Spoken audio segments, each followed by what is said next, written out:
हर हर महादेव। श्री विष्णु द्वारा तुलसी के सीलहरण का वर्णन।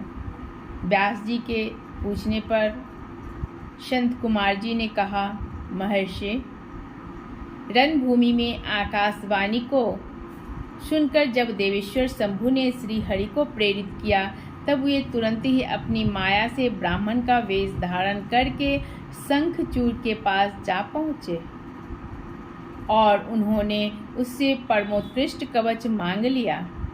फिर शंखचूड़ का रूप बनाकर वे तुलसी के घर की ओर चले। वहां पहुंचकर उन्होंने तुलसी के महल के द्वार के निकट नगाड़ा बजाया और जय जयकार से सुंदरी तुलसी को अपने आगमन की सूचना दी।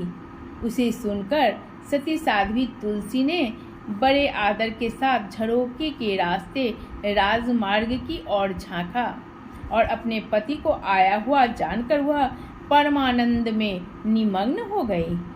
उसने तत्काल ही ब्राह्मणों को धन दान करके उनसे मंगलाचार कराया और फिर अपना श्रृंगार किया। इधर देवताओं को कार्य सिद्ध करने के लिए माया से शंखचूड़ का स्वरूप धारण करने वाले भगवान विष्णु रथ से उतरकर देवी तुलसी के आगमन में तुलसी ने पति रूप में आए हुए भगवान का पूजन किया।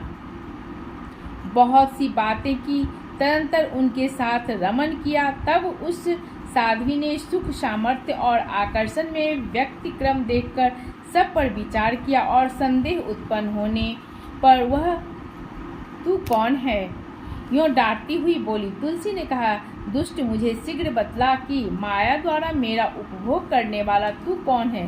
तूने मेरा सतीत्व नष्ट कर दिया है, अतः मैं तुझे शाप देती हूँ। संत कुमार जी कहते हैं, ब्राह्मण तुलसी का वचन सुनकर श्री हरि ने लीला पूर्वक अपनी परम मनोहर मूर्ति धारण कर ली। तब उस रूप को देखकर तुलसी ने लक्षणों से पहचान लिया कि ये साक्षात विष्णु हैं, परंतु उसका पातिव्रत्य नष्ट हो चुका था, इसलिए वह कुपित होकर विष्णु से कहने लगी। तुलसी ने कहा, हे विष्णु, तुम्हारा मन पत्थर के सदृश कठोर है, तुम में दया का लेस मात्र भी नहीं है।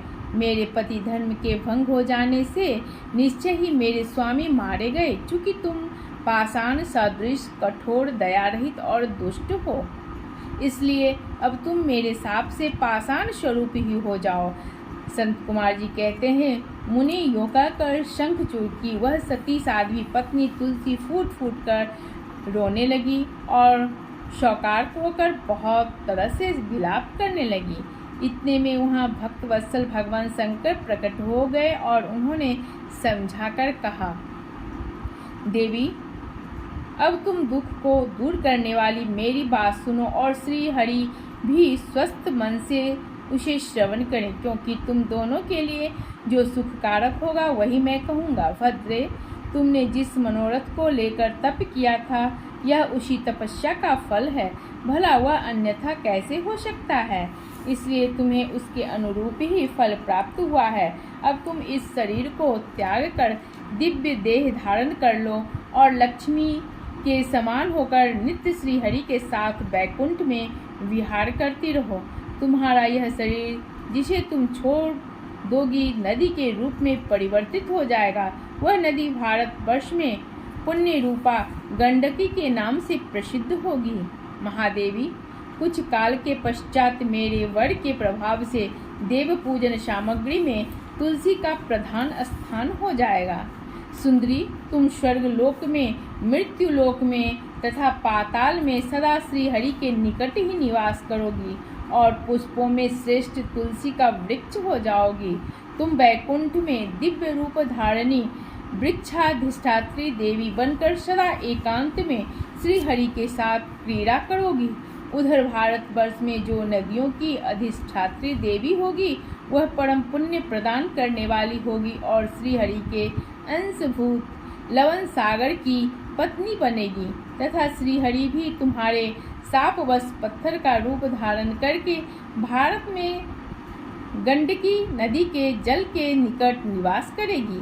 वहाँ तीखी दाढ़ों वाले करोड़ों भयंकर कीड़े उस पत्थर को काटकर उसके मध्य में चक्र का आकार बनाएंगे, उसके भेद से वह अत्यंत पुण्य प्रदान करने वाली सालग्राम शिला कहलाएगी और चक्र के भेद से उसका लक्ष्मी नारायण आदि भी नाम होगा।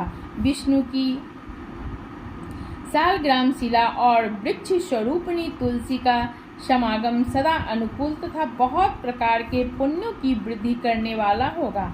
भद्रे, जो सालग्राम शिला के ऊपर से तुलसी पत्र को दूर करेगा, उसे जन्म जन्मांतर में स्त्री वियोग की प्राप्ति होगी, तथा जो शंख को दूर करके तुलसी पत्र को हटाएगा, वह भी भार्याहीन होगा और 7 जन्मों तक रोगी बना रहेगा। जो महाज्ञानी पुरुष शालग्राम शिला, तुलसी और शंख को एकत्र रखकर उनकी रक्षा करता है, वह श्रीहरि का प्यारा होता है। संत कुमार जी कहते हैं, व्यास जी इस प्रकार कहकर शंकर जी ने उस समय सालग्राम शिला और तुलसी के परम पुण्य दायक महात्म्य का वर्णन किया। तत्पश्चात वे श्री हरि को तथा तुलसी को आनंदित करके अंतर ध्यान हो गए। इस प्रकार सदा सत्पुरुषों का कल्याण करने वाले शंभु अपने स्थान को चले गए। इधर शंभु का कथन सुनकर तुलसी को बड़ी प्रसन्नता हुई। उसने अपने उस शरीर का परित्याग करके दिव्य रूप धारण कर लिया। तब कमलापति विष्णु उसे साथ लेकर वैकुंठ को चले गए। उसके छोड़े हुए शरीर से गंडक की नदी प्रकट हो गई और भगवान अच्युत भी उसके तट पर मनुष्यों को पुण्य प्रदान करने वाली शिला के रूप में परिणत हो गए। मुने उसमें कीड़े अनेक प्रकार के छिद्र बनाते रहते हैं। उनमें जो शिलाएं गंडक की जल में गिरती है वे रह जाती हैं, उन्हें पिंगला कहा जाता है और वे प्राणियों के लिए संताप कारक होती है। व्यास जी, इस प्रकार तुम्हारे प्रश्न के अनुसार मैंने शंभु का सारा चरित्र जो पुण्य प्रदान था, मनुष्यों की सारी मनोकामना को पूर्ण करने वाला है, तुम्हें सुना दिया। यह पुण्य आख्यान जो विष्णु के महात्म्य से संयुक्त तथा भोग और मोक्ष का प्रदाता है, तुमसे वर्णन कर दिया। अब और क्या सुनना चाहते हो? हर हर महादेव।